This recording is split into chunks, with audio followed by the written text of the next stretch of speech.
Passepied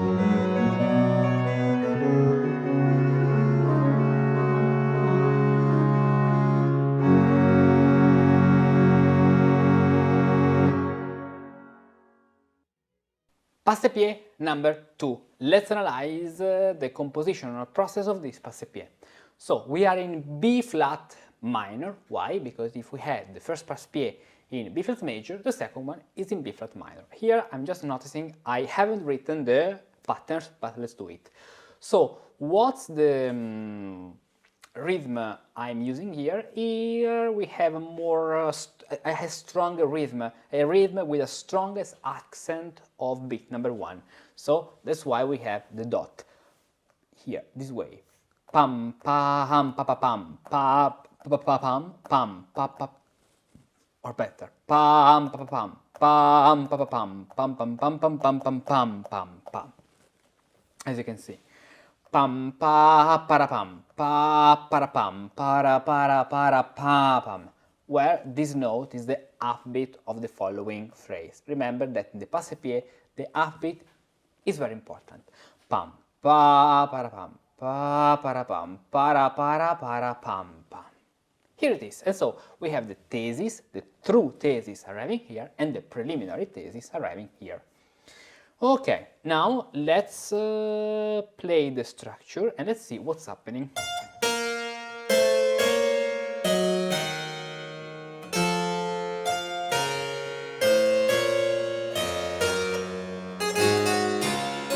Okay, in the structure we have Re, Mi, Fa, and Re, Mi, Fa pattern, which is the minor version of the Do, Re, Mi. Allemande, courante, sarabande, giga, minuet, corrente, passepied, couré, gavotte, lourd. Learn how to compose a Baroque suite with all its dances.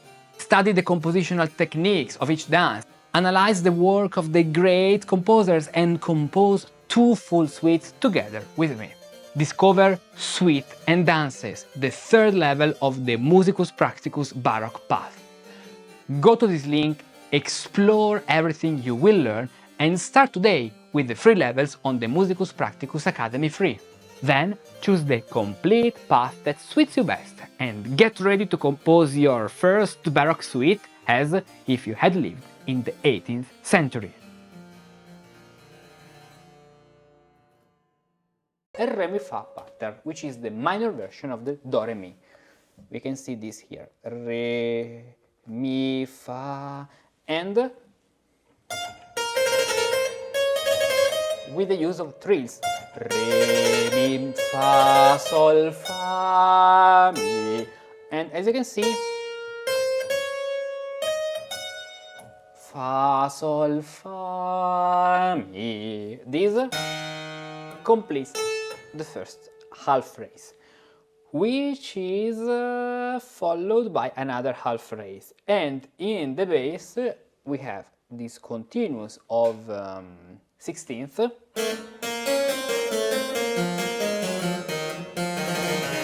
And in this bar we have a trill on beat number 2 actually, instead of number 1, in order even to create something which is a continuous of 16th because of this bar, and this bar, but even a continuous of trills because in all these bars we have a trill.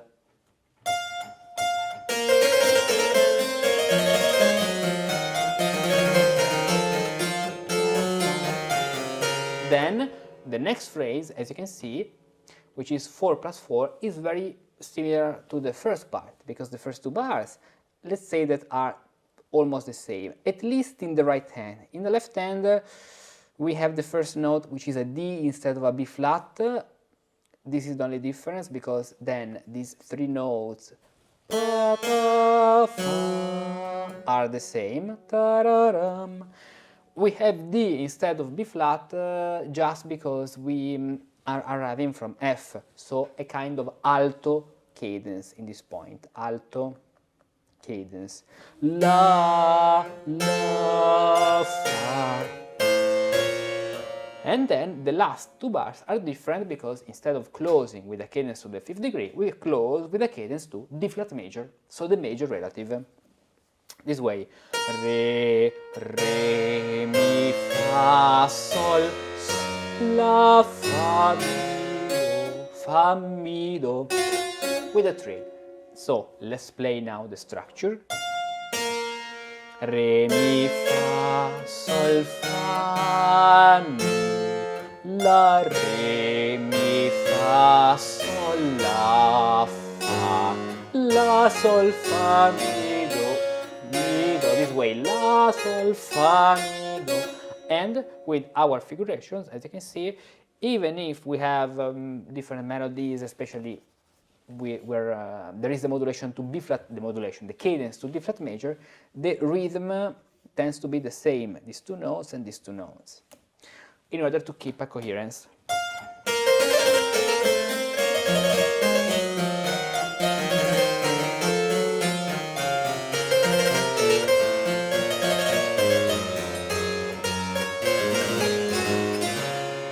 Even the presence of the trill, so we have trills in the right, right and left, then right, right and left, even here. This creates the coherence of the first phrase, and so we can clearly hear 4 plus 4.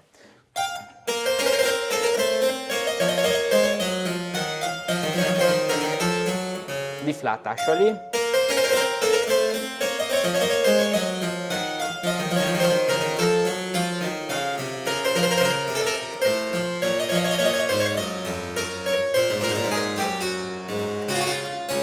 This way.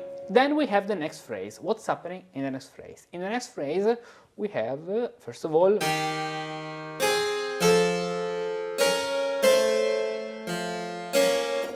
a monte. Here the pattern is a monte, so ta, ta, ta, ta, ta. And this monte is leading to B flat minor, and the following section is another monte ending with a cadence to F minor. Why is this important? Because we had a cadence to D flat major, so the major relative D flat ut, and so we need a cadence to the 5th degree of B flat minor, which is F minor, and the cadence to F minor arrives at the end of the second phrase, F minor cadence. Here it is. So now, based on this structure and using the same rhythm we had before, we can develop this. As you can see, even here we have the figure with the trill in the right hand, and left hand. Then right hand, and then in the left hand we do not have the trill because of the cadence, but it's just a little exception. We tend to have the same structure, long note, so 16, 16, 16, 16, 16, 16, 16, 16, 16, even here, as you can see, and 16, and 16. This is something which creates the coherence in our composition. So let's play the structure of the second phrase.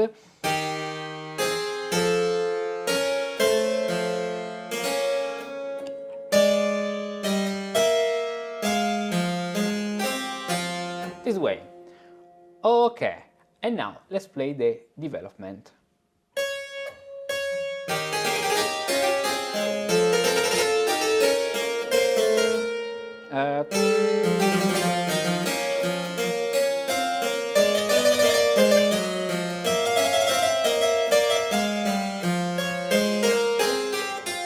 And as you can see, instead of resolving the cadence here in a true way, in the authentic way,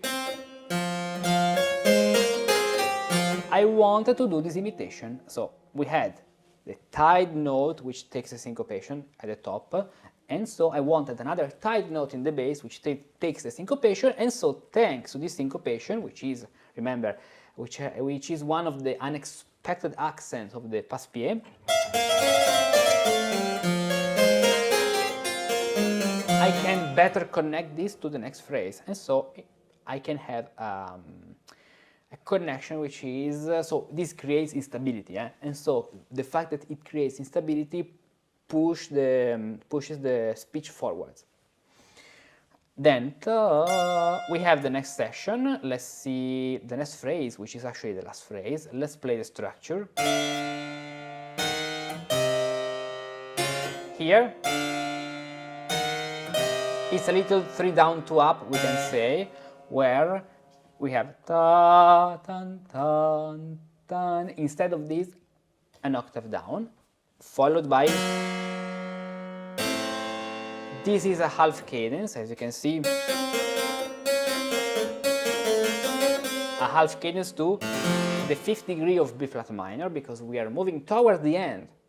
So cadence to B flat minor here, and here we have a half cadence, so F major, the 5th degree of B flat minor. And even here we have trills, this time in the left hand and the left hand, no trills, just double figuration with 16th. Then here a more free figuration with these lips, and they are like even appoggiaturas.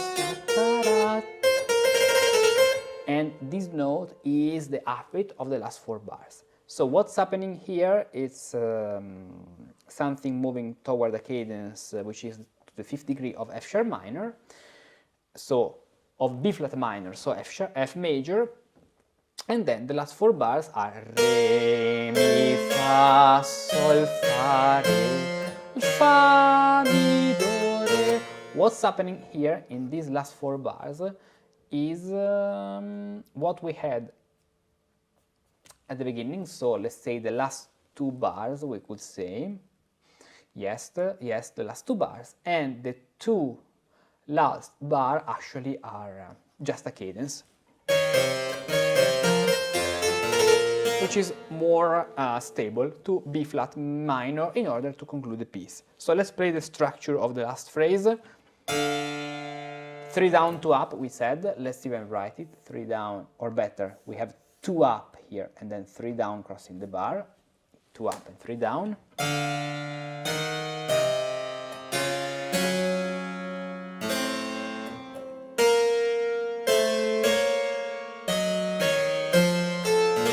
And in this bar, fa, la, re, or la, sol, fa, mi, la, sol, fa, la, re.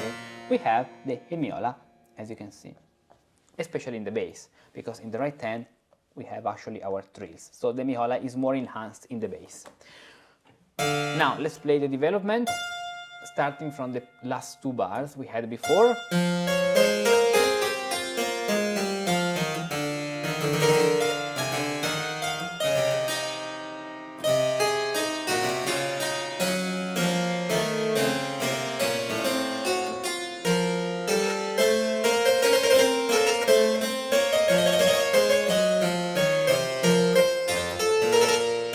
And this is the conclusion of this Passepied.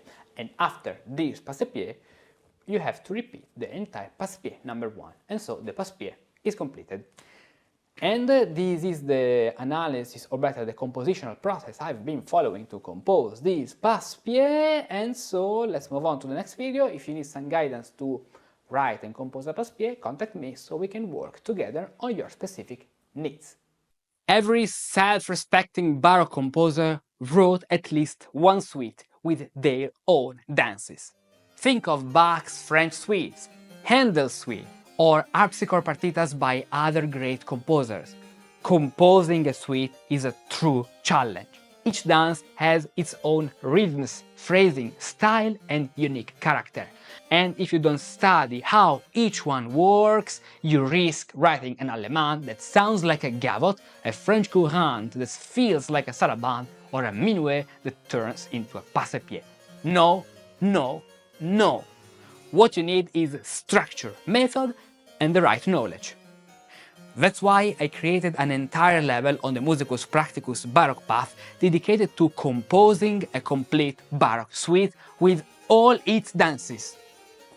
The dances you'll study include allemande, sarabande, minuet, gavotte, bourrée, French courante, Italian corrente, passepied, lourd, French jig, and Italian jig-up. Each dance is introduced in a carefully structured didactical order, and for every one of them I've designed a target learning method, the most effective one I've used and I use in my one-to-one lessons, which has helped students achieve faster and more solid results. First, we studied the compositional elements of each dance, rhythm, phrasing, and structure. Then we analyzed many real examples from different composers so you can learn directly from them and be inspired by their work.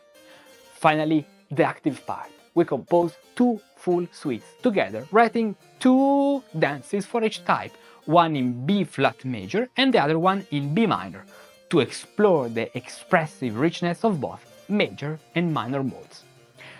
All of these and much more in the 3rd level of the Musicus Practicus Baroque Path, Suite and Dances. Click the link to download the free ebook on Suite and Dances and to explore the full content. Then get started with the 3 levels you can find on the Musicus Practicus Academy free. Then choose the complete path that suits you best and get ready to compose your Baroque suite as if you had lived in the 18th century.